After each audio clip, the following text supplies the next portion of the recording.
मात्र महिला के लिए नहीं, पुरुष के लिए नहीं, जन सामान्य के लिए भी पुण्य कर्म का उदय, पाप कर्म का उदय, जैसा छेड़ाला की पंक्तियां आपने पढ़ी हैं, पुण्य पाप फल माय हरठ बिलखो मत भाई, ये पुद्गल पर जाए उपज बिन से थिर थाई। क्या क्या सावधानी की आवश्यकता है? जच्चाओं को, माताओं को, पुरुषों को, सबका सहयोग चाहिए इसमें। ये बहुत बड़ी वैज्ञानिक प्रक्रिया है। तो भैया अनुकूल प्रतिकूलताओं समता, ये तो मन की बात बताई। और वचन की शुद्धि रखें, कम से कम बोलना चाहिए। ज़्यादा बोलोगी तो बच्चा बाचल हो सकता है, गर्भ से सूरी खतरा पैदा हो सकता है। ये ध्वनि प्रदूषण आजकल कई पक्षियों के गर्भ के गिराने में कारण बन रहा है। ये टावर की जो विकिरण है, रेडिएशन है, ये बहुत ज़्यादा खतरनाक चीज़ें हैं। कई शहरों में तो टावर हटवा दिए जिनके समझ में, क्योंकि ये इतना मस्तक को भारी बनाता है और ऊर्जा को और नपुंसकता के लिए भी कारण बन सकता है। ये इलेक्ट्रॉन मीडिया, प्रिंट मीडिया बोल रही है। इसलिए मोबाइल, स्मार्टफोन और वाईफाई, तो दो से वैज्ञानिकों के तथ्य आपको बताना चाह रहा हूँ। वाईफाई से कैंसर की बीमारी अब तो फ्री में चौराहे पे रेलवे स्टेशन में कर रखी है, फ्री में है वाईफाई, फ्री में। अरे जिंदगी तो फ्री में नहीं है। युवा युवती लगे चौराहे पर किसी पर, वहाँ है वाईफाई फ्री, सुबह 4 बजे से पहुँच जाएंगे वाईफाई के चक्कर में। अब मैं धर्म की बात करूँ, सम्यक दर्शन की बात करूँ कि जिन चीज़ों से आपके बच्चे, आपके युवा युवती बर्बादी की ओर जा रहे हैं, अशांति की ओर जा रहे हैं, रोगों की ओर जा रहे हैं, भैया ये वाईफाई बहुत खतरनाक है। अगर बंद भी मोबाइल है, लैपटॉप, कंप्यूटर, टीवी बंद है, और एक बात मैं कई बार कहता हूं, जिस रूम में सो उस रूम में वाईफाई और ये तकनीकी बाहर रखो, दूर रखना चाहिए। ये आपके जीवन के लिए और जच्चा के लिए तो इनसे बहुत बचने की आवश्यकता है। और तुम मोबाइल में लगी रहोगी तो गर्भस्थ शिशु सारा शिक्षण ले रहा है और जन्म होते ही पहले उसे मोबाइल चाहिए, बाद में मम्मी और पापा चाहिए। देख रहे हो आप, मैं माताओं की सुनता हूं, पूरे देश की माता परेशान है। बालक बालिका बिना मोबाइल के, टीवी देखे बिना वे भोजन नहीं करेंगे, दूध नहीं पिएंगे। ये सब क्यों हो रहा है? ये सब हमारी आपकी, तो माँ और पिता दोनों को इन सब चीज़ों की, अब कहाँ किसको है? आप भी कौन सी शताब्दी की बात करते रहते हो आगरा में बैठ करके। ये प्रारंभ तो मॉडर्न हो गया, कुछ भी करो, कैसा भी करो, भोगो बेटा, जाओ डॉक्टर चक्र काटो, मत मानो हमारी, मत मानो घर वालों की, बड़े बूढ़ों की, भोग रहे परिणाम। लड़के लड़की कितने परेशान हैं, भाग रहे हैं, डिलीवरी नहीं हो रही है, दिन नहीं चढ़ रहे हैं, हमें क्या क्या, रोज मेरे पास तो सुबह शाम तक युवा युवती घटना आती है। ये सब जीवन की लापरवाही है, दैनिक चर्या की लापरवाही है, खान पीन की लापरवाही है, हमारे परिवारों के जो संस्कार थे, हमारे आचार विचार थे, ये सब सुरक्षा थी जिसे लोगों ने रूढ़ी परंपरा कह के उपेक्षा कर दी। उसके परिणाम आज हमारे बच्चे बच्चियां, युवा युवती कैसे भोग रहे हैं। सदग्रस्त बनना, एक श्रावक बनना, ये हमारी सुरक्षा थी, तन की सुरक्षा थी, परिवार की सुरक्षा थी, बच्चे की सुरक्षा थी। तो भैया मौन, ज्यादा बोलना नहीं चाहिए, ज्यादा तेज आवाज के कोई भी प्रसंग नहीं सुनना चाहिए। मोबाइल की घंटी, अरे अब तो इतनी तेज आवाज आए, और गर्भस्थ शिशु के साथ क्या होता नहीं होता है आप नहीं जानते होंगे। तो ये, और बिना प्रयोजन के नहीं बोलें, आवश्यक सीमित बोलना चाहिए। और किसी से कटु शब्द बिना गाली दिए तो शब्द निकलते नहीं। आगरा की बात नहीं कर रहा हूँ, आप तो सब समझदार धर्मात्मा है, सोची विचारी, अरे बोलो, मधुर बोलो, प्रिय बोलो, अच्छी चीज बोलो। हम कोई मुनि महाराज थोड़ी है। भाषा समिति आपके लिए है, अरे भाषा समिति सबके लिए है। ये आपके व्यवहारिक जीवन में नहीं कहला, आपको बताना चाह रहा हूँ। किसी से कटु शब्द और कठोर और निंदक शब्द का प्रयोग नहीं करें, किसी की निंदा नहीं करना चाहिए। डिलीवरी के समय क्या क्या सावधानी की आवश्यकता है, डॉक्टर तो आपको सलाह देता है, हमारे धर्म ग्रंथ सब बात बताते हैं। तो भैया गर्भ के संस्कारों में सब चीजें सहज में हमें सासू से सुनने के लिए मिलती थी। अब सासू को तो पहली शादी होते ही अलग कर दिया, उनसे अलग हो गए, न्यारे हो गए। अब भोगो परिणाम। कहते थे भैया सियानी महिला अपने अनुभव बताती है, बेटा कैसे रहना है, क्या सावधानी बरतना है। अकेले राम है, उसका परिणाम स्वच्छंद जीवन होता है। कुछ भी खाओ, कुछ भी पियो, कैसे भी रहो, रोज जिंदगी भर तक ऐसी बीमारी हो जाती है, सारे जीवन भर तक परेशानी संतान को, माता पिता को भोगनी पड़ती है। अब इन सब बातें करने में माता पिता को तो शर्म लगेगी। इन सब चीज़ों में पहले सावधानी बरतती थी। ये संयुक्त परिवार का बड़ा लाभ मिलता था।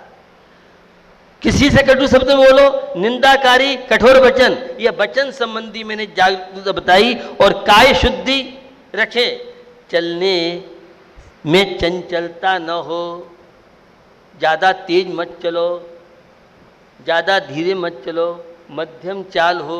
ज़्यादा तेज चलने से बच्चे के लिए खतरा, लूला लंगड़ा और बहुत तरह की इतनी दिक्कतें आ रही हैं कि डॉक्टर आपको ज़्यादा बताएंगे, भुक्तभोगी आपको बताएंगे। ये सब हमारी असावधानी का पत्थर है, ये सब हमारी लापरवाही, ये स्वच्छंद जीवन का सब परिणाम है।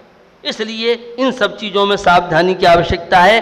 निरुद्देश भ्रमण न हो, कहीं मॉल में जा रहे हैं, होटल में जा रहे हैं, और जा होटल में वो किडनी में इन्फेक्शन आ गया, अरे अभी जन्म नहीं हुआ है, गर्भ में ही बच्चे की किडनी खराब हो गई, समझ में नहीं आया। वो लीवर में दिक्कत आ रही है महाराज, वो आंतें काम नहीं कर रही हैं, अभी तो उसमें डॉक्टर कह रहा है कि साहब खतरा हो सकता है। और जाओ होटल में, लूट लो मजा, जाओ क्लब में, भोगो परिणाम। मेरी भाषा आपको लगेगी बुरी, लेकिन मैं इसलिए बता रहा हूं, हमारे परिवार क्यों टूट रहे हैं आज, कैसे ये बीमारियां बढ़ रही हैं। ये बीमारियां हमारी जीवन शैली बढ़ाती है, हमारा खान पीन हमें सुरक्षा करता है। अरे हमारे परिवार में तो हमारे दादा दादी और सासू ससुर ये सब संस्कार देते थे, हमारे घर में तो ये सब चीज सहज में थी। लेकिन आज सासू डरती है, भैया बहू से कुछ बोल देंगे तो कई के मेल में पहुंच जाएगी। सासू जी ऐसे डरती हैं जैसे शेर के सामने गाय। ससुर का डर रहता था बहू को, अब ससुर जी डरते हैं, भैया अभी 3-5 कुछ कह दिया, आवाज 100 नंबर फोन कर दिया तो मुश्किल हो जाएगी। तो सासू ससुर पति भी डरता है। परिवार की बात आपको बताना चाह रहा हूं, हमारे यहाँ सब चीजें सहज में थी। हमारे देश में अरे अब तो व्यवस्था बहुत हुई, पहले घर में डिलीवरी हुआ करती थी और जच्चा बच्चा स्वस्थ रहते थे, ना कोई बीमारी ना कोई। आज इतनी तकनीकी, इतनी मेडिकल में रिसर्च होने के बाद और जच्चा बच्चा रोज बीमारी बना रहता है, और वीआईपीओं के बच्चे बच्चियां ज़्यादा बीमार मिलेंगे। मजदूर करने वाली जो महिला है उसके बच्चे इतने बीमार नहीं मिलेंगे। वो तो अंतिम समय तक उसमें झोली में बच्चा खेल रहा है और सब कुछ कर रहा है, न जच्चा बीमार न बच्चा बीमार। ये जितनी बीमारियां सब पैसे वालों को और ज़्यादा अपने आप को वीआईपी बनाते हैं, उन्हें ज़्यादा बीमारी होंगी सब। ये जो चीज़ें इनका दुरुपयोग नहीं करें। और बहुत तरह की चीज़ें हैं, ये तो मैंने कुछ चीज़ें बताई हैं सावधानी की। तो गर्भ संस्कार की प्रतिक्रिया कैसी होनी चाहिए, उस युवा को, उस युवती को बहुत सावधानी, हमारी भारतीय संस्कृति अपनाओ, कोई बीमारी नहीं होगी। और जैन धर्म के गर्भाधान की क्रिया अगर आप समझ लोगे तो जच्चा बच्चा, अब असाता भी इतनी तीव्र उसकी बात नहीं कह सकता हूँ। बाही में ये हमारी असावधानी, अंतरंग में अशुभ कर्म का उदय, दोनों चीज़ें चलती हैं। लेकिन सावधानी बरतें तो अशुभ कर्म भी घुटने टेक सकता है, गारंटी के साथ। धबला चैनल से बोल रहा हूँ, वीरसेन स्वामी के चैनल से। यही तो पुरुषार्थ है हमारा। विपत्तियों को किस तरह से आप, तो जीवन हमें मिला है, इस जीवन का उपयोग करें। एक छोटी सी कहानी के द्वारा जीवन कितना मूल्य आपका। एक भिखारी था और वह भीख मांगता था। रेलवे स्टेशन के पास एक बार बैठा, एक सेठ जी आए। तो सेठ जी ने कहा, बहुत लोग उसे देते थे, उसने कहा कटोरा हमें दे दो, हम तुम्हें 1000 देंगे। वो सोच नहीं पाया भिखारी, पहली बार सुना 1000 रुपये का नाम, कि दूं कि नहीं दूं। अच्छा 2000 देंगे, तू कटोरा दे दे। तो उसने बिना सोचा विचारी के लाओ सेठ जी 2000 रुपये, वो तो फूल के कुप्पा हो गया। उधर क्या हुआ, सेठ जी कटोरा लेके और बेबी बहुत प्रसन्न हुए। उन्हें डर लग रहा कि ऐसा नहीं भिखारी पीछे आ जाए, तो जल्दी ट्रेन पकड़ के और 9-2-11। भिखारी को डर लग रहा था कहीं ऐसा नहीं हो कि सेठ जी लौट के आ जाए, 2000 रुपये मुश्किल से पहली बार किसी सेठ ने दिए और ले नहीं ले। उसने उस रेलवे स्टेशन पर भीख मांगना ही बंद कर दिया, अपना दूसरा स्थान देख लिया।